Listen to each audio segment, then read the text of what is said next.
Hello and welcome to the Rotoworld Player News Q&A. It's Monday. I'm Eric Samulski. He's James Schiano. We're here to talk to you about everything fantasy baseball related, fab related, lineup related, probably something Mets related. James, how was your weekend? Little beautiful weekend in New York for us after a rainy week.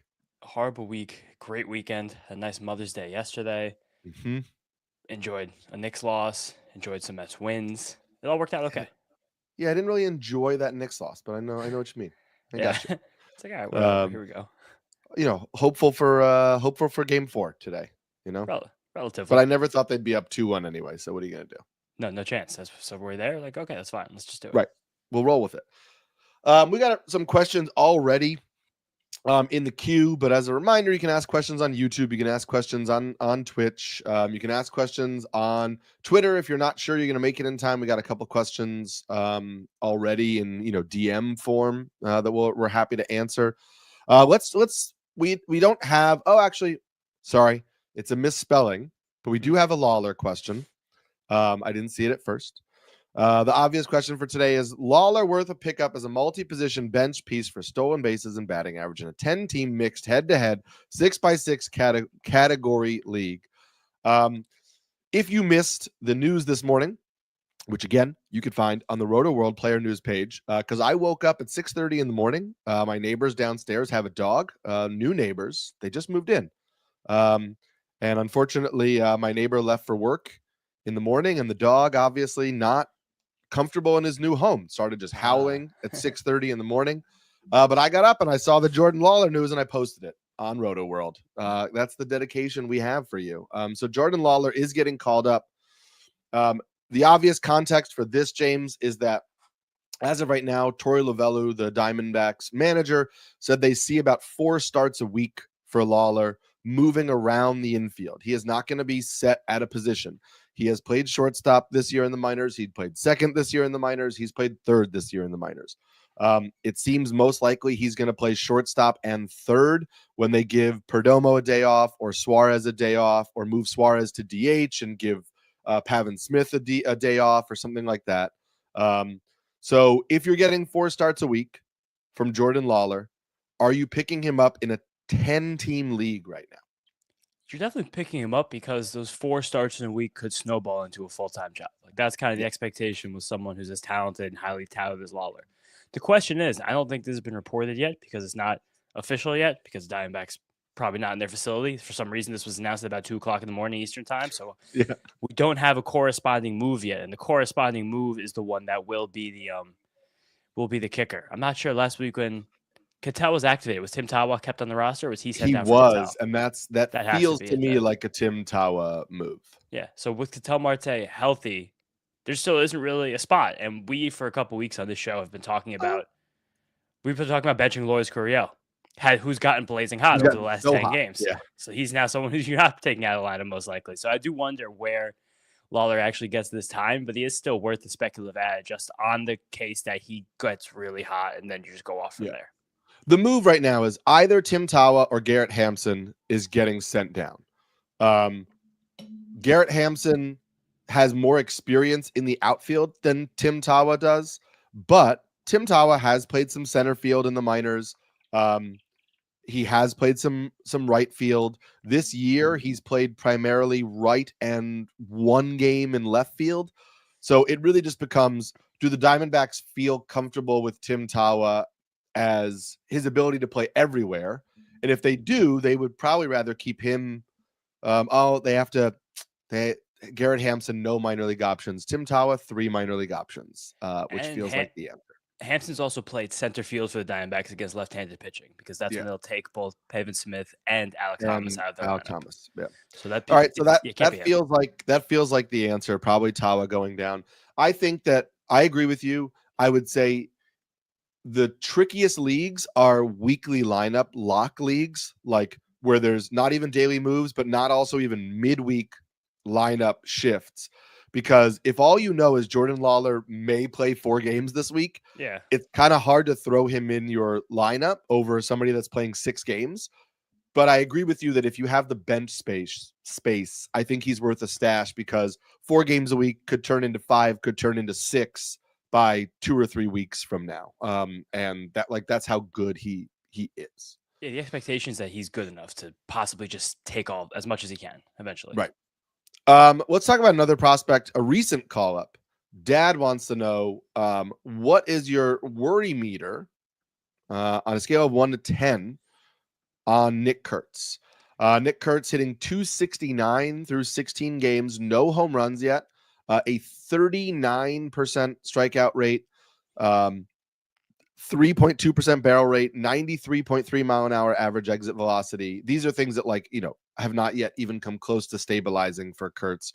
Nearly 16% swinging strike rate, just a 73% zone contact rate, 65% contact rate overall. What is your worry meter there? A little. I don't know. I still see the peak athleticism, the potential for peak power from Kurtz is just swing and miss, which we kind of expected when he got called up. I understand when a guy like Nick Kurtz gets called up in most leagues to acquire him, to pick him up off waivers, you have to, if your league has a fat budget, you have to spend a lot of it. Right now, you're not getting anywhere close to what you wanted. I think I'm seeing a guy who over the last few weeks at least is getting more comfortable. And I also saw something that he's a left-handed batter and he's struggled a lot with left-handed pitching. They don't play him a lot against left-handed pitching, but he's 0 for 11 in the early part of his career against left-handed pitching.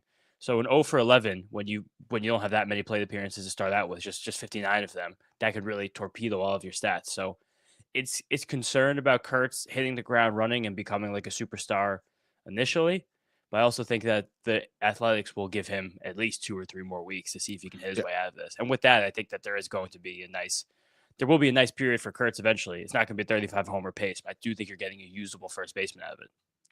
Yeah, I'd say my concern is somewhere in like the 5 or 6 range, where it's like we should always have been concerned about the swing and miss, not like concerned like I don't want him on my team, but just understanding that the batting average was always likely going to be low on the lower side because the strikeout rate was going to carry over. So that strikeout rate carrying over isn't alarming, but it is concerning if the power doesn't come. The other thing to keep in mind is right now the Athletics have moved Tyler Soderstrom to the outfield. If in 2 weeks Nick Kurtz is not hitting, you could see another prospect come up because the Athletics have Denzel Clark, who stole 36 bases for them in Double-A last year, who's hitting over 280 with 7 steals in 25 games in Triple-A, really good defender in center field. And they just could say, hey, you know what? Like Nick Kurtz, who was just drafted last year, like doesn't have a lot of minor league experience, may just need a few more games in Triple-A. Like what if we give Denzel Clark a shot? What if we put him in the outfield? We move Soderstrom back to first. And, Denzel Clark is likely going to be their center fielder next year. Like, I think he pushes JJ Bleday out of that spot. He could even push JJ Bleday out of that spot by later this year if Bleday doesn't really kind of start to pick it up. And Bleday could just be a bench outfielder, left-handed bat off the bench. So calling up somebody like Denzel Clark isn't really messing with anything. It's just like he's gonna get a shot at some point. Whether it's in July or whether it's in May or June, who knows?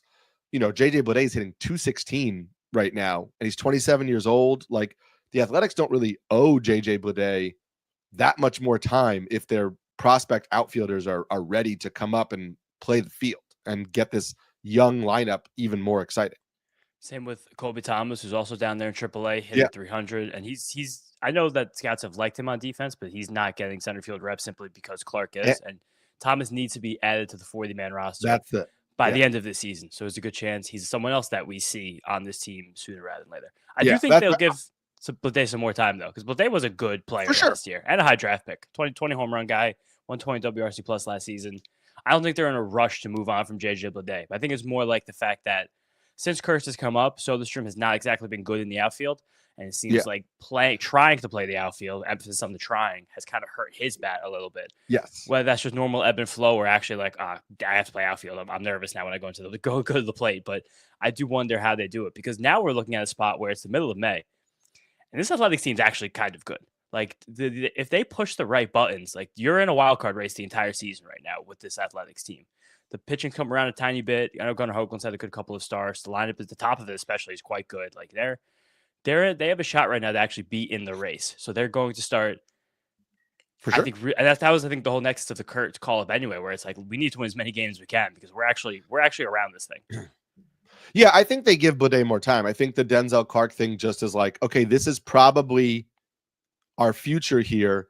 If they were to send Kurtz down, you could still play Bleday and play Clark in center field if Soderstrom is no longer an outfielder. So there's just like there are options for them. Andy asks, how would you value Yordan Alvarez upon his return? Steer clear or try to get him at a discount? He has Soderstrom, Churio, Langford, Kwan, Butler, and Beck, so he could trade some power speed. I am not trying to steer clear of Yordan Alvarez. I think it's pretty clear, like, dealing with a muscle strain in your hand will impact your hitting. I don't think that should shock anyone. Oh my God, tongue twister right there. The Astros are obviously going to wait until the strain clears. I think we should expect Yordan Alvarez to look kind of like the Yordan Alvarez we're used to when he comes back. And if you can get him at a discount, I would. Honestly, the only two players I would even blanch at dealing for Yordan right here are Churio and Langford. You mentioned Soderstrom struggling a little bit. It's kind of like I like Soderstrom, and I think a lot of what he did this year is legit. But if that's the central piece you're trading away to get Yordan Alvarez, if you're trying to quote unquote get Yordan at a discount, like I'm okay dealing Soderstrom and something else to get Yordan Alvarez back. I wouldn't even bat an eye at that. I think the only time in my life I'd ever intentionally steer clear of Yordan Alvarez is if I was a professional pitcher. I think otherwise, especially if I'm a fantasy baseball player, there's no reason at all. Like, especially when we saw Yordan struggle in the early part of the season. Like, the bat speed was still fine. He wasn't really swinging and missing more than he was before. He was still drawing his walks. Like, I don't think there's anything even close to concern with Yordan Alvarez. I think the only reason that you might still have a window to possibly buy him low is because he got injured, because he was about to start the hot streak, as most good players do after 4 cold weeks. Like, that's just he's that level of hitter. He's earned that level of trust. Like, there's no real concern at all for the rest of the season. Yordan Alvarez, I'm assuming by the end of it, he's going to have almost the exact same numbers he's had every other year for the past few years. I agree with you there.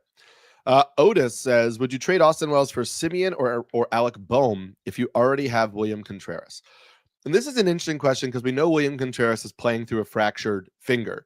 So Contreras himself is not healthy. However, he's playing through that injury. And so you're probably not taking William Contreras out of your lineup in a one-catcher format if he's healthy and active. And so Austin Wells is a little bit of like superfluous value. Like you kind of don't need him. So yeah, on the surface, I'm willing to make a trade. And both Boehm and Simeon actually came up for me in recent articles of guys who, like, their plate discipline metrics, their contact rates, all that stuff look a lot better than their surface level results. And so production should be coming. And we're starting to see that a little bit with Boehm. So like, yeah, Boehm right now, like over his last 16 games is hitting 333, 1 home run, 6 RBIs, 7 runs scored, just an 18% strikeout rate. Like, I would take Alec Boehm for Austin Wells. Yeah, I was going to frame this question back to you because I think no matter what, having a second catcher on your roster, it's like you just take whatever you can get for that catcher. The question is, of these two players, Boehm or Marcus Semien, two guys who've been pretty widely talked about this season, who, if either, would you rather have? Is it Boehm, based on the way you just answered the last one? I think it is. I'm trying to look for Simeon's recent stats after I wrote the article. So yeah, like over the last 2 weeks, Simeon hitting 224, 2 home runs, 11 RBIs, 1 steal, 24% strikeout rate, 13% walk rate. So like the swing and miss is still not terrible. He's still making a decent amount of contact. Looks like average exit velocity 90 miles an hour, 8.2% barrel rate for Simeon over that stretch. I just think you've got a guy who's 34 and has played so many innings over the last few years that I if there was anybody where you're like, hey, maybe we're seeing a cliff, like maybe we are seeing a cliff for Semien. Stolen bases have gone down each year over the last 3. And they're I gone think I'd now. probably rather take Bohm right now. I think so too. Semien also something that always kind of gave him a nice floor value was hitting the top of this order. He finally has been dropped in the Rangers lineup. He's been hitting 5th or 6th for the last week or so now, and that's kind of a big difference because this Rangers lineup, while it was supposed to be one of the best in the league, it just simply hasn't been. And Corey Seager isn't playing every day. I don't know what's going on with Corey Seager right now, but you're seeing Marcus Semien kind of in that like bottom cluster with Evan Carter, Josh Young, Jonah Heim. It's a I don't know. I've been pretty outspoken against Semien. He did homer yesterday. He had 3 batted balls hit harder than 100 miles an hour. But just you have to be in a relatively deep league for Marcus Semien to be worth it at this point, because what you're getting over the rest of the season is probably something like a 17 homer pace with 5 stolen bases. Like if that's not worth, if that stat line doesn't blare out to you that that's worth it in the specific league you're playing in, he's just not a player that's worth it. Yep. Since you mentioned Corey Seager, this is James Points League hour. Concerned Seager may sit some again this week. Would you ride Seager's hot bat and hope, or would you choose one of Evan Carter, Jonathan Aranda, or Dansby Swanson as a util this week? It's a weekly lineup lock league. So if you're in a points league, James, where are you going there? I will just say, all we know about Semien, he did not play Friday because of this concern. I believe it's around his hamstring. He did play Saturday, and he hit 2 home runs. But then he did not play Sunday, and they said the same thing, that there was just he aggravated in the game on Saturday. He aggravated the injury a little bit, and so to me, it's like they've always been cautious with him. I wouldn't be shocked if we see him land on the IL or sit at least a few more games this week. And the news coming out is that he will be reevaluated for that hamstring strain. So that doesn't feel that good to me. From this list, it's kind of shocking. Dansby Swanson's played amazing baseball over the last couple of weeks. Last 2 weeks, he's got 4 homers. His OPS is over 1,000. Like, he's someone who I think got lost in the shuffle of an early season slump and is now just looks like a pretty bona fide top 10 shortstop moving forward. And you also have a guy like Jonathan Aranda, who hasn't slowed down at all this entire season. All he's doing is playing against right-handed batters and crushing them. I don't know the Rays schedule off the top of my head, but I think that based on those other options being pretty good, if Aranda's facing at least six righties, I think I'd put him in my lineup, because I think basically the entire league is off this Thursday. Or if Aranda's facing 2 lefties in his 6 games, that's Swanson. But I don't think it's worth possibly only getting half a week from Corey Seager, just based on how grim and murky the injury news is right now. Also, the kind of thing you should take until 6:59. You should take this until 30 seconds before your lineup locks, so you see if you can get any more news about Seager. I'll tell you right now, Aranda scheduled to face 6 righties this week: Berrios, Bassett, Gosman, Max Meyer, Edward Cabrera, Sandy Alcantara. Is Berrios not a lefty? Am I crazy right now? Jose Berrios? You're crazy. Oh, he's a righty. I'm crazy. What am I talking about? That's great then. It's a great week for Jonathan Aranda. So, Aranda. That's Aranda week. Cow Chat asks, any semblance of an idea what the floor is for Jacob Wilson? I kind of think you're seeing it in a sense, and I think it's because Jacob Wilson's floor and ceiling are like really close together. Like I think Jacob Wilson's floor and ceiling is like in a Mission Impossible scene where you have to like literally crawl on your stomach to get through like a narrow passageway. Like, you know, this is a guy with a 2% barrel rate. He has just a 20% fly ball rate and a 34% pull rate. He's not going to like run into that many homers just because the weather's going to heat up.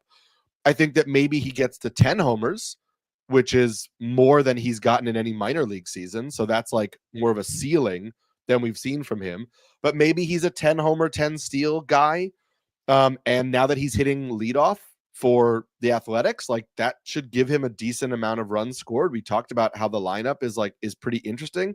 Like, what if he ends up with 80 runs scored, 10 homers, 10 steals, batting average over 300? Like, I kind of feel like that's his ceiling. I don't really see more. And maybe the floor is like he hits 280 instead of 310, and he hits 7 homers and steals 8 bases instead of 10-10, like I think that's kind of your margin for error. Yeah, I mean, you kind of can't help but think about Luis Arias when you look at Jacob Wilson. You're like, where do I expect these seasons to end up for Luis Arias? And it's kind of basically what you just said. The batting average between 280 and 310. If he's hitting leadoff, he'll score something like 90 to 100 runs. If not, it'll be something like 70, 75 to 85. And that's kind of it. It's just I just can't. It is funny with a guy like Jacob Wilson, like how far the perception goes publicly based on where the player value actually is. I was watching Right. the A's game. I think it was last week against the Mariners, where they went to extra innings late at night, and Jacob Wilson got the walk-off hit, and the A's announcers were just gushing. They're like, a guy like this in the lineup, a real 200 hit, 300 kind of guy. It's like every team needs a guy like this. They give it like, oh, this really makes me like love baseball again. Someone like something that sounded like that. It was like that part of it's really fun, and it's cool to have a guy like Jacob Wilson who's such a foil to most of the mindset of the league. But and he's also playing really good shortstop defense. Like he's definitely a very good player. So nothing's happening to Jacob Wilson anytime soon. But from this point on to the end of the season, I would guess you get 6 homers, 5 steals, and a 290 average. I think that's what it is. I think that's still pretty good. I'm glad you brought that up because like everybody seems to like want to trade Luis Arias all the time, like real Major League Baseball teams. And if he could just play good defense or even average second base defense, that wouldn't happen. The reason Luis Arias wants to gets traded all the time and somebody like Jacob Wilson won't is because Luis Arias can literally only play first base. And so you've got a 10 homer hitter at first base because he can't play anywhere on the field. And that's what limits the value and why Jacob Wilson will always have more value. Do the Orioles have a little bit of a pitcher here in Tomoyuki Sugano? The question here from Scott is Sugano now a 12-team play? He is coming off an outing on Friday, granted, against the Angels. We need to keep that in mind. 7 1/3 innings, 3 hits, 1 earned run, 5 strikeouts, no walks. But, decent start against the Royals before that. Good start against the Yankees before that. He hasn't actually had a bad start unless you're counting the Toronto start, which was his 3rd start of the season, where he gave up 3 runs on 8 hits and 4 2/3 and didn't strike out a batter. And even that, like, that's not a good start, but that's not crushing you at all. 6 pitch mix.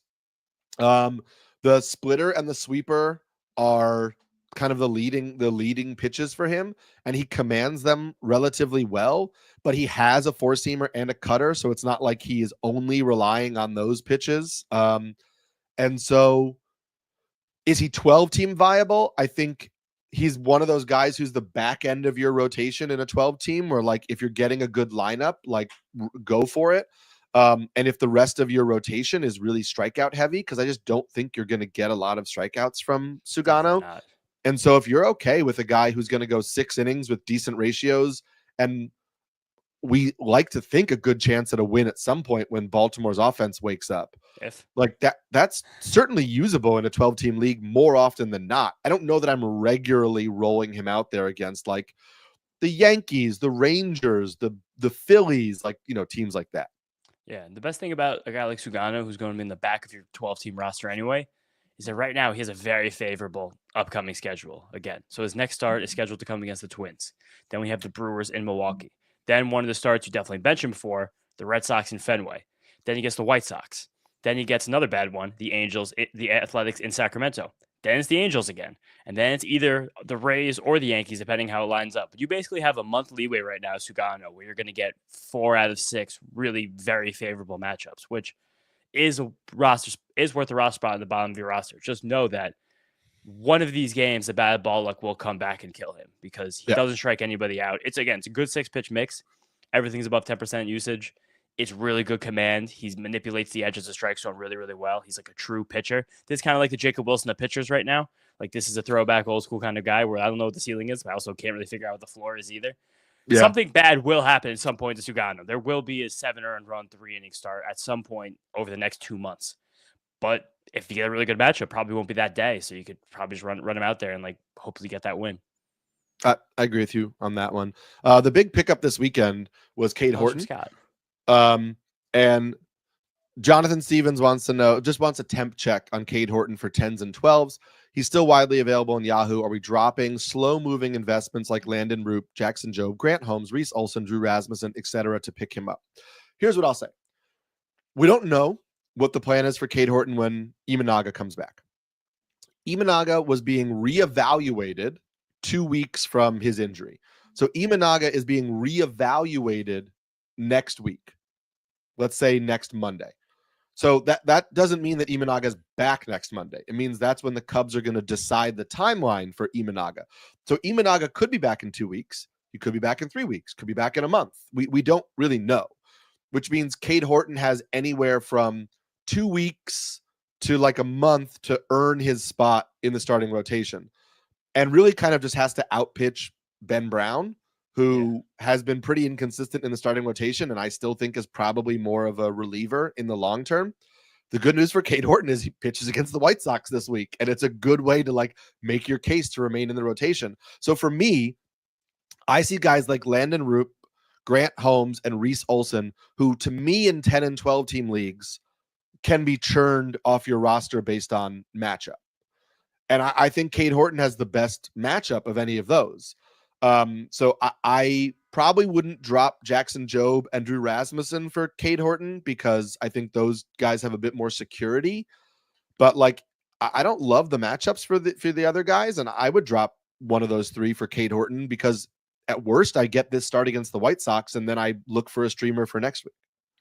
I will say Roop's next 3 starts, if you look at them, it is home against the Athletics, then in Washington, and then 1, 2, 3, 4, 5, then at Detroit and at Miami. But that could change. That Miami could change to a versus San Diego.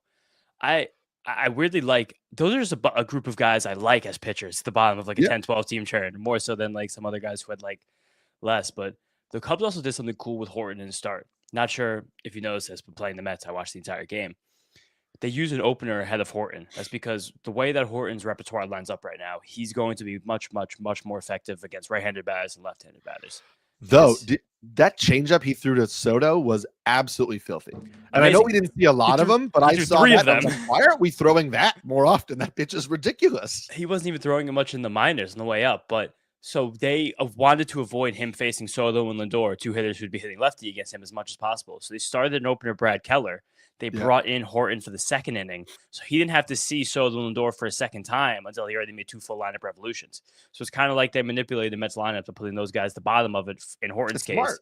It's really smart. But it's also telling me that they know that they are concerned about him facing left-handed pitchers. And the fastball and the sweeper were 97% of his total pitches. But on the other side of that, just more pitch effect stuff. Have you seen his four-seam fastball? It's a very unique pitch. It kind of acts like a cutter. So I'm curious if we get a couple starts in and we can see how he performs against a larger sample. If that four-seam fastball having tons of glove side movement, basically acting like a cutter, going a little bit across his body, if that winds up being something that helps him a little bit against lefties on top of that sweeper. And you also wonder, I know he didn't throw the changeup a lot in the minors. A lot of it is he didn't have to, right? Yeah, when you're that good of a prospect and your fastball and sweeper are as good as your fastball and sweeper are, like you don't need to go to your 3rd or 4th pitch as often. In the majors, you're going to need to go to your 3rd or 4th pitch as often. If the changeup in these first few starts to actually work for him and like he gets a little confidence throwing it, you could then see him start to ramp up that usage a little more.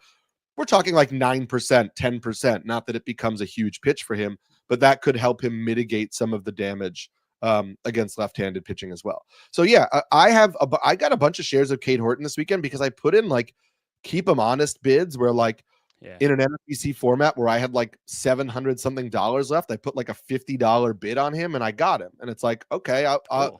To me, that's not a huge investment and we'll see where it goes. And so I'm okay with you taking that gamble. I agree. Like Roop is kind of, the level where I'm like, I like the upside. He hasn't had more than 4 strikeouts in a game since in his last 4 starts. They're pulling him early. There's like some inconsistencies there that make me feel like I might chase the upside with Horton more than with Roop, but I get it. Yeah, it's a fun one. The other ad this week, popular ad, was Colin Rae for a 2-start week. And listen, Colin Rae has been good for the Cubs. And Colin Rae lines up this week for 2 starts against the Marlins and the White Sox. Couldn't And draw it so up any better. that's what it is. I mean, I wrote up Colin Rae in detail in my starting pitcher article, which is up on NBC Sports. So I encourage you to check that out. What I basically determined from, watching him pitch and also just looking at the pitch usage, it seems like the Cubs have, like, first of all, we know for a fact the Cubs have really upped his 4-seam usage. And it seems like they're just kind of like, hey, you throw 7 pitches. Let's just get ahead with the 4-seam fastball. And then we're going to just create this mess of tunneling secondaries that hitters are going to not really know which pitch is coming. There's a slider, there's a sweeper, there's a cutter, all these things like kind of look similar out of the hand. And so let's get ahead with the fastball. And then let's basically just mix secondaries in the zone and get soft contact. And it's like a little bit of, it's interesting because Rae pitched for the Brewers last year, but it's a little bit of like what the Brewers did with Tobias Myers, where they were like, hey, just throw your stuff in the zone and get weak contact. And as long as you get ahead, we're going to be fine. And that's why I think Colin Rae is going to do much better against righties than lefties, because his pitch mix works better off of itself against righties. So I love Colin Rae for this 2-step. I wouldn't push it beyond there if the matchups don't work for him. This isn't like some crazy breakout. This is just a solid pitch strategy with a pitcher who's throwing strikes and getting weak contact. Yeah, I would definitely still be like a little bit clenched ahead of both of these starts for Colin Rae, because it can always happen. Every time he pitches, you're going to be. Yeah, for sure. And the Cubs have done something similar this year with Matthew Boyd as well, where Boyd's always had the good changeup. He's developed, the slider's become a lot better over the last few years while they've been kind of injury riddled. He's just throwing a lot more fastballs. Again, he pitched against the Mets yesterday and Sunday, and I don't remember old Matt Boyd, Tigers Matt Boyd, ever being that confident there were that many fastballs up in the zone to like legitimately scary hitters. And maybe the Cubs always seem to kind of have a different methodology with their pitching. They always kind of seem to be leaning one way or the other relative to the rest of the league. So maybe they're just like, let's throw more bad fastballs. I don't know how it works, but like, it's just, maybe we're going to surprise people as the league gets so much less fastball dependent. Let's now sneak the 4-seam fastballs by them when they're least expecting it, just as the league starts to go the other way. What I also noticed when I did the article, both Rae and Boyd dropped their arm angles significantly. And Boyd talked about how he just started throwing his throwing his pitches from an arm angle that felt good. And he didn't worry about movement and was just going to let the pitch move however it moved. And I kind of wonder if that's part of like what the Cubs are doing. The Cubs brought in like new pitching development. They have new guys on staff. And I wonder if that's a little bit of their philosophy, is instead of being like, hey, if you threw your changeup from this angle, it would get more run. So let's try and do that. Instead, it's like, okay, throw from what feels good, because that's going to be better for your health. And then we will just make our plan match around what you're doing. And so that's another thing with Colin Rae, is because his arm angle is different, his pitches are all moving different than they have in the past, not by a lot, but enough that if you're a hitter and you've scouted Colin Rae and you're going, what his fastball and slider do, and they're moving 1.5 inches more than you're expecting, all of a sudden that goes from a barrel to the end of the bat, and that helps to add to the weak contact. And so, another reason why it'll probably not last super long. Dylan wants to know, he's using Luis Ortiz as his RP2 in a weekly points league. He's pitching against the Reds in Great American Ballpark this week. Again, points league, James, this is you. Do you go with Luis Ortiz or Will Vest? I think Ortiz, just because the more bites of the apple is better for you in any league like that. In those points leagues, assuming this is on ESPN.com, where you were just able to throw the starting pitcher in the relief pitcher spot. How many saves is Will Vest going to get this week? 1, maybe 2. And I guess you're just worried about the and he might steal a win, maybe, but you don't really know. The biggest thing you get scared about Luis Ortiz always is walks that turn into home runs. And we know that's something that has plagued Luis Ortiz in the past. He's coming off a great start against the Phillies in Sunday Night Baseball, one that I'm sure people are very scared of, the back of a 2-start week. And his slider looks amazing. His fastball looks good. The sinker and the changeup look good. But the thing that always comes back to Luis Ortiz this season specifically is that his cutter is getting murdered. His cutter is getting hit so hard this season. It's got 800 slugging percentage against 940 expected slugging. a 580 expected WOBA. It's a pitch that he's trying to use early in his counts to get ahead of guys and kind of throw an uncomfortable pitch, but I don't think he's very good at locating it, especially against the lefties, and it'll bleed over the plate and he'll give up hard contact. The only problem is if he gives up that hard contact, especially in a place like Great American Ballpark, you get away from it if no one's on base. But Luis Ortiz, you don't really know. Kind of depends what side of the bed he wakes up on, whether he's going to walk one batter or walk 5 batters. So it's just, if it's a walk day and then he gets the harder contact, now you just put up a -10. So this is kind of what I say a lot of times in these situations where if you're a dreamer and you want to shoot for the moon, if you think you're a lot worse than the other team and you want a shot in the arm, you do Luis Ortiz. But if you just want to guarantee yourself 10, 14 points, you do Will Vest and you try to think not much of it. I love that points league analysis. I just, as somebody who likes Ortiz, it's confounding to me. I just don't. I've said this a number of times on this when we do this. I think you're going to look up at some point in the summer and be like, man, Luis Ortiz is on a heater. Like he's pitching really well once these adjustments kick in. But I just have no idea like when that's going to happen. Frank is asking 2 start weeks. Ben Lively gets Milwaukee at home and then is at Cincinnati, and Simeon Woods Richardson is at Baltimore and at Milwaukee. For me, I'm leaning Simeon Woods Richardson here. I assume this is a really deep league. I obviously don't love either of these, and if like Colin Rae is available, go for that. Even like Hunter Dobbins in a 1-start week against the Tigers might be more interesting to me than this. But look, Baltimore's offense is struggling. Milwaukee's offense is not good right now. The Twins have a decent chance at wins in both of those games. Simeon Woods Richardson has a 4 ERA. The whip is not good, not getting tons of strikeouts, but strikeout rate is up from last year, but it's up to 22%. I just think like Simeon Woods Richardson is the least offensive of the two and in the slightly better matchups than the two. And so fine. And I guess I'm just saying like slightly better matchups, I guess, is like, would I rather face struggling Baltimore right now or Cincinnati in Cincinnati? And maybe I'm being too hard on Baltimore's offense. I don't know. I don't know if you follow this person on Twitter, but as a Buckeye, I have to. Kirk Herbstreit, he tweeted today. He's like, I wish the Reds could just score some runs. Like this team has been like 2 decades of not scoring. He's like, I feel bad for Terry Francona and one of the best managers ever. He still can't get this team to score runs consistently. Cincinnati Reds are 8th in all of baseball in runs per game at 4.8. 8th most runs per game in the whole league. And I'm sure that's a big spread, 1 at home and on the road too, because I think the Reds this year have at least 3 or 4 games where they've put up at least 10 runs. I know that one game against Baltimore, they put up 24, whatever that was. That'll always skew runs per game, but it is funny the perception of some of these teams versus the actuality. And I echo exactly what you're saying about these pitchers. Don't like either of them. If you have to, probably Woods Richardson, but I'm really not comfortable in any of these matchups at all. Yeah, I agree. Sugano is just Japanese Martin Perez, which is a great place to be. Honestly, like more pitches. Yeah, slightly more pitches, but from a fantasy standpoint, sure. Yes. If Martin Perez was on the Orioles, you'd probably be treating him in a similar way to how you're treating Sugano or should be treating Sugano. I'm almost shocked that Martin Perez is not on the Orioles yet. He seems like someone who's guaranteed to be an Oriole at some point this season. They probably would have traded for him if he wasn't out for the year with I forgot. Elbow injury. I don't know if he's officially out for the year, but he's on the 60-day, and I feel like he's probably out for the year. Speaking of the Athletics, Cow Chad wants to know, is there any concern for Lawrence Butler? His numbers are fine, but nothing special and nowhere close to how he ended last year.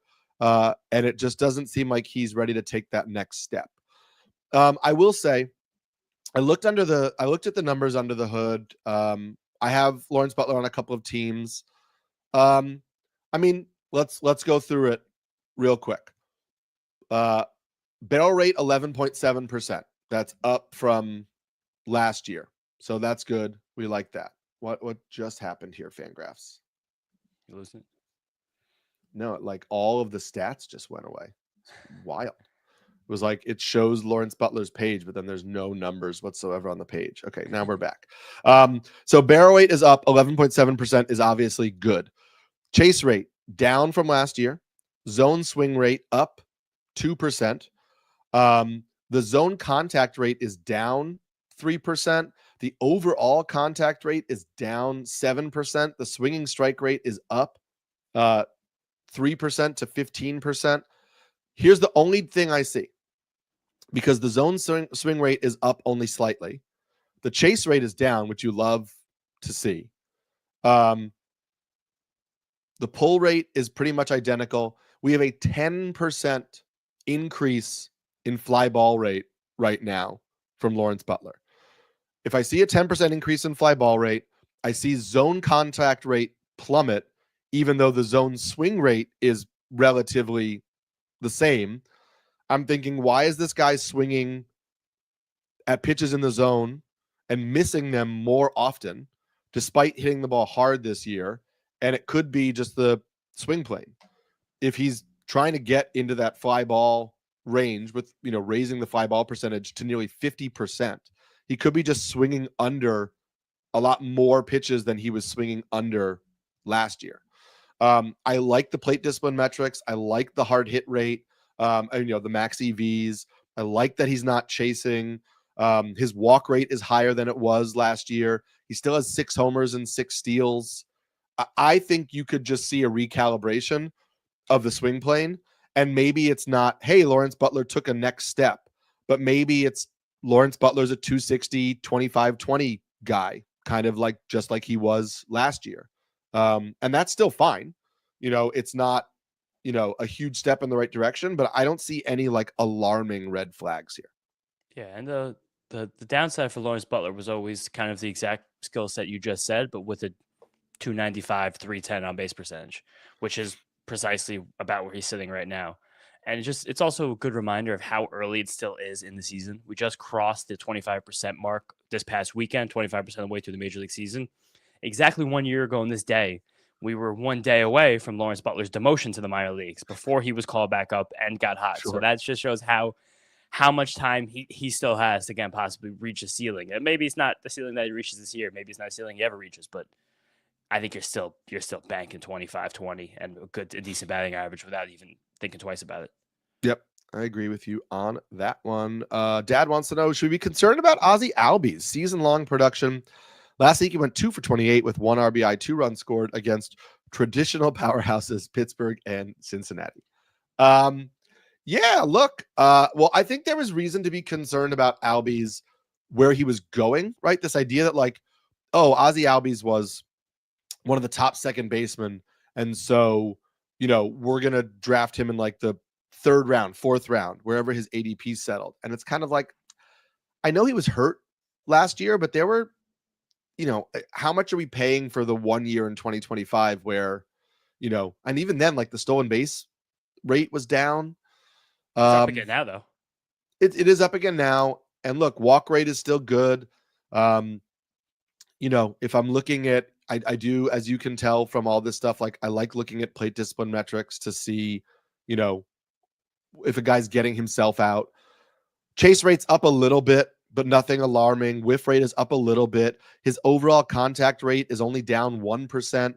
Zone contact rate is actually up. His called strike rate is up a little bit, as his swing rate is down 3%. So swing rate being down 3% is a decent chunk. Maybe he's being overly passive. He's getting behind in the count more than he ever has in his career. 12.5% being behind of the time he's behind in the count. So maybe he's just getting behind in the count and not putting himself in advantageous spots. And that could be all of it, because the whiff rate isn't up to an alarming extent. The swinging strike rate is basically the exact same that it's been for the last 3 years.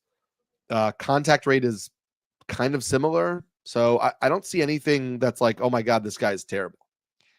Albies always has treaded water as a left-handed batter against right-handed pitchers, and then the decimated left-handed pitchers as a right-handed batter.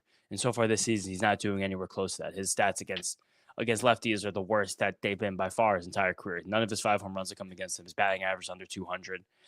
It seems like that maybe it was a precipitous, I don't know, maybe it was just a little bit of a strange approach to the fact that was how he always got his counting stats at the end of the day, as a somewhat poor switch hitter.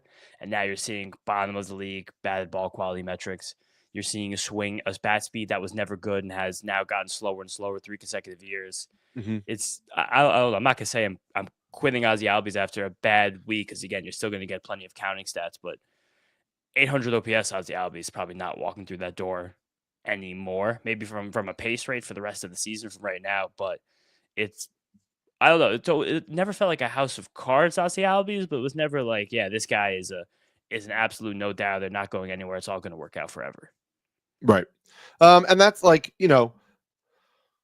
maybe he's a guy you buy low on if the price is really depressed. I don't think you need to trade him. I think there's going to be some bounce back, but I don't think you're getting like top 2 second baseman at the position anymore, Ozzie Albies. I'm going to would you rather some second baseman with Ozzie Albies. Okay. Ozzie Albies or Marcus Semien? Ozzie Albies. Ozzie Albies or Jackson Holliday?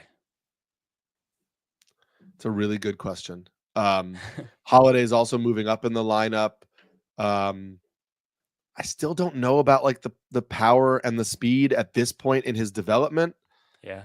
And so it makes me lean toward Albies a little bit. I think obviously the Braves lineup gets a boost in a couple of weeks when Acuna comes back, and that could help some of the counting stats. I think I will stubbornly say Albies still over Jackson Holliday, but it's super, super close. Albies or Bryson Stott? I was a big Bryson Stott fan coming into the year, and he has been pretty good. I didn't check this last week to see if anything drastic happened. It was a cold week for him relative to the season. It was a cold week, but he's still hitting 262, 8 steals in that lineup. I think I might lean Bryson Stott. Is that crazy? A little bit, but also like that's kind of where Albies and Semien both are right now. Just kind of, it's like just a bit of a changing of the guard for second base. I know he's not back yet, and there was a minor setback. Ozzie Albies or Jordan Westberg also really struggled out of the chute, and now we just got a bad news about the hamstring. Yeah, I think because I liked a lot of the underlying metrics for Jordan Westberg, but a lot of that was predicated on him getting healthy and coming back because I thought the health really impacted his production. I just don't know that I can choose Westberg over Albies when Westberg still isn't healthy right now. Okay, so what we're learning is that we're still in the spot. We're trusting Albies. We're not as scared of Albies as we are about Marcus Semien. Yeah. This is a question for you. Jack Flaherty is ranked 14th on pitcher list, but you have him ranked 21st. He hasn't looked good in his last 3 starts. What's wrong? And are we worried? I in that video, I talked about ranking Flaherty 21st simply on the fact that, one, I don't like him or trust him. I don't have him on any teams. I almost never have. But it's hard for me to ignore that good of strikeout minus walk numbers that have been going on for more than a full season now. And as a guy who also wasn't really giving up a high quality of contact and a heavy quality of contact, not bad, but not great, but also not horrible. It's just he's missing so many bats. He's such a master right now, both of his breaking balls. It's hard for me to go away from that. But that being said, I know maybe me being 21 was just me being like, I don't want to. So much of my pitching analysis, I just look at strikeout minus walk rate. So if I do that and then I go away from it here, I'm like, now I'm a hypocrite. But I just can't really. From every guy in my top 25, I like him the least. But he's not ranked 25th. He's ranked 21st. Like I had him behind Carlos Rodon. I had him way behind guys like Brian Wu and Joe Ryan, who've been amazing to start the season. Like I think he's just. I don't love Jack Flaherty. If you could still trade him for a guy that someone thinks is a top 20 pitcher, I would do that in a second for anything you get for him. Yeah, and I agree with you on the hesitation of Jack Flaherty. I've never fully bought in. And it's only 92 mile an hour fastballs right now. Usually when he's under that 93, 94 range, he's not as effective. For some reason, he's maintaining the effectiveness at that velocity. So again, it's like a more of a nervous ranking and one where I'm like, he's somehow missing bats, but I don't know. When it stops, but it has stopped for 2 starts. We'll see what happens next few weeks. Yeah. All right, we're gonna run through some of these real quick as we get towards 1 o'clock. Drop Polanco or Brendan Donovan for Jordan Lawler. 12-team position doesn't matter. It's a util only league. If it's a util only league and position doesn't matter, I would probably drop Brendan Donovan for Jordan Lawler because I think a lot of Donovan's upside is that he plays every day by moving around the field. I like Polanco, and I think the contact quality is really good. I would take Lawler's upside over Brendan Donovan, I think, in a UT only league. Donovan's been so good though. UT only league's amazing. I love the wacky leagues. I think that's a fun one. I guess I would drop Donovan too. I'd even contemplate dropping Polanco, but I do think you might be you might be giving someone in your league a gift if you do that right now. Like, you might not need Yordan Lawler, but I guess a 12-team UT only league, the upside's worth it. But I would have to be really confident in the rest of my hitters to drop two guys who have produced as well as any hitter in the league to this point in the season. I don't think they will over the next 6 weeks like they have over the last 6 weeks, but again, you might be giving someone a real gift by dropping one of those guys right now. Yep. Agreed with you there. Porter Hodge. Good one day, bad the next. What do we think of him as the Cubs closer moving forward? I don't know that he's the Cubs closer moving forward. I have concerns about him and Ryan Presley. I don't think Ryan Presley is healthy. He doesn't look good. The Cubs are paying him a decent amount of money, and I think they would like him to be their closer. It'd be great if Porter Hodge took the job. He doesn't seem to want to take the job. I think both of these guys probably deserve to be rostered until we figure out what's going on, because if you have the closer on the Cubs, that's incredibly valuable. I would even say, like, in 15-team leagues, throw a $1 flyer on Brad Keller right now, because that dude's out here throwing 100-mile-an-hour fastballs after averaging 96 miles an hour on his fastball as part of the Red Sox, multi-inning relief stint. Brad Keller, like, maybe he is just better at he looks pretty good. And so maybe he could push into that spot if these two guys fail. I don't love what I'm seeing from Porter Hodge, but I'm happy to keep him on my bench if I really need saves to see if something can shake itself out in the coming days and weeks. And while it did seem like, especially watching the game on Saturday, that Porter Hodge was the Cubs closer because he came in against the 9th inning. On Sunday, he came in the 8th inning against the top of the order. So I think more so than the closer, he is the trusted reliever. He's the guy they trust for the big at-bats. Sadly for Porter Hodge, a guy who only throws 2 pitches, he got a classic version of pitch decay, which a friend of the program, Lance Brazdowski, has talked about a few times. There's a great YouTube video about it where he faced Francisco Lindor on Saturday night. It was sweeper, sweeper, sweeper. Lindor just barely missed a few. Then he wound up hitting a weak ground ball in the last one. Sunday, threw him a sweeper, got too much plate, and he crushed it. He was so ready for that pitch. He knew exactly when it was coming. And a guy like Porter Hodge, who doesn't have that many options, and the stuff is quite good, but if he faces a left-hand batter 2 days in a row, he's probably going to get burned, especially by a good one like Lindor. Yeah. It's tough, man. Yeah. Perry says, how are y'all feeling about Christian Campbell? Should we hold or drop for somebody hot? Hold Christian for sure. Campbell. It has been cold. It has definitely been cold, but hold. And also, like, I think this is where our impatience with rookies we need to tweak it a little bit. Like, he's a rookie. He flew up through 4 levels of the minor leagues last year with Boston. Like, it's going to take a little time. The issue is that pitchers are aggressively throwing him fastballs inside right now and saying, okay, can you turn on this? He has so far answered every challenge. So let's see if he answers this challenge. He's still producing pretty good season-long stats, and the Red Sox aren't going to take him out. And so I think you got to keep rolling with it. Yeah. I don't think he's terrible in the field, so I'd keep an eye on that, because David Hamilton has stolen some starts recently just because of how bad Christian Campbell is at second base. Yeah, maybe he's the first baseman next week. I was gonna say he's moved around enough where, and Marcelo Mayer is knocking down the door. Like, maybe Campbell's the first baseman. It's not a traditional first base profile, but maybe that's where he goes. We'll see. Yeah. Speaking of first baseman, Charlie says it sounds like Jake Berger is coming back up. Do you guys think he can right the ship rest of season? Yes. Yes. Like, I was surprised that he was sent down, because this is who Jake Berger is. He's a power hitter with contact issues. And so there are going to be stints where he's not making contact and it looks really bad. And then there's going to be a month where he hits 10 home runs and hits like 290 because he's crushing the ball. So yeah, I think Jake Berger is who you thought he was when you drafted him. This happens literally every single year with Jake Berger. I just never could have foreseen being sent down to the minor leagues, having options, and that Rangers team just swirling around as they have the last few weeks. But he crushed the ball in a few games in AAA, like, thankfully. So I think it does seem like he will just come back up and kind of slot back in. Maybe that's the corresponding move for Corey Seager. For Corey Seager eventually going on the IL. Yeah, it could happen. Yeah. Ron says, I assume there's an injury, but what's up with Bryce Miller and what should we do? I don't know. He basically said it yesterday. He said his body doesn't feel right. We don't know what that means, like what part of his body, but Bryce Miller has basically said he's pitching through something. The issue is you can't do anything about it until we know what it is and know what the recovery time is and if they put him on the IL or not. I think he has to stay on your team unless somebody's willing to give you near draft cost for him, which seems highly unlikely.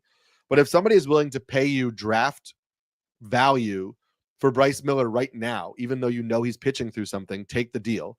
Otherwise, you just have to be super cautious with the matchups and hope we get some sort of clarification on what is going on with him. He looks terrible, horrible. He looks so bad. He's someone I was so excited about coming into the season. And he is such a textbook tinkerer. It's just nothing. Now he's not putting one breaking ball where he wants it right now, and it's a disaster. It's wild to me that coming into the year, we were like, this Mariners rotation is so good, but Brian Wu, man, he's just not healthy. If he could be healthy, and it's like Gilbert's out, Kirby's out, Bryce Miller's battling something, Brian Wu crushing. Just Cy Young candidate. He looks amazing. Yeah. Frank says Carson Kelly has cooled off. Yes, he has, Frank. We knew it was going to happen. He's splitting time with Miguel Amaya. You just kind of knew this was going to happen, and hopefully, you can move on, or you will move on if it continues to cool off even more. I mean, you don't need to drop him necessarily right now, depending on what your options are. In a one-catcher league, you could probably find somebody better. Yeah, I think a lot of us still remember the John Buck 10-homer April from, I think that was 2010 or 2011. This kind of just happens sometimes, just because it's April's magnified. Yeah. Points league question quickly for you. Short and long term, how do you rank? It looks like Dylan says his second base, third base spot has been ravaged by injury. So second base, third base. India, Barger, Gabriel Arias, Lux, and Beatty. How would you rank them in a points league? I'm so partial to Arias because he just does so many fun things. He has cooled off considerably, though, over the last 2 or 3 weeks. But the Guardians, while he did lose some playing time, he's got some of it back. I had literally this exact debate happening in one of my deeper dynasty leagues last night over the waivers, and I had the option between India, Barger, and Beatty, and I couldn't find myself not going with India. He's still hitting leadoff every single day in Kansas City.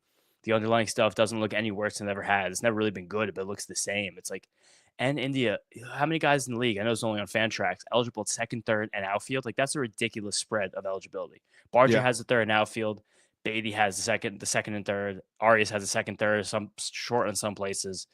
And Lux, the Reds have been willing to put him at DH. He might be the actual best guy on this list hitting for the rest of the season. I'm actually probably pretty confident that. I don't think him and India are that different, and he's just younger than India. He's kind of like the new India over there.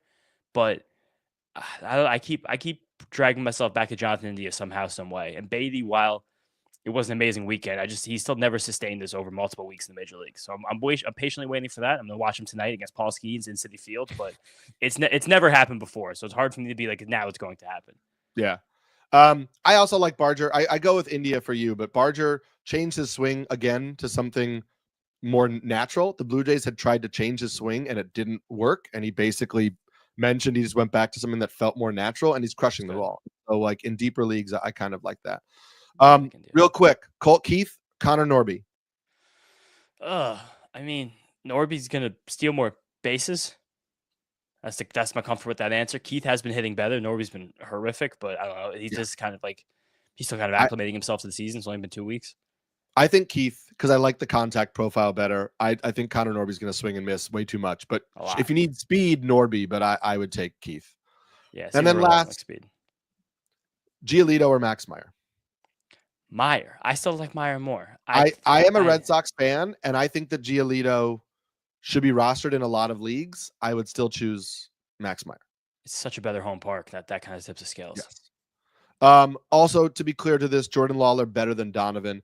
It's a matter of if you're in a util only league and Donovan's multi-position upside eligibility doesn't add value. I think chasing the upside with Lawler makes more sense in like a 12-team league, because in a 12-team league, hitters like Brendan Donovan are available on the waiver wires often enough.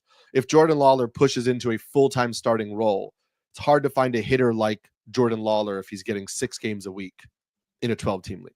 It's also just the idea of like if you wipe both their slates clean now, because Lawler doesn't have a plate appearance this season. The end of the year, from exactly this point, there's a good chance that Lawler has some better stats than Donovan, despite the fact Donovan just had an amazing April and looks like a fantastic player for the upteenth year in a row.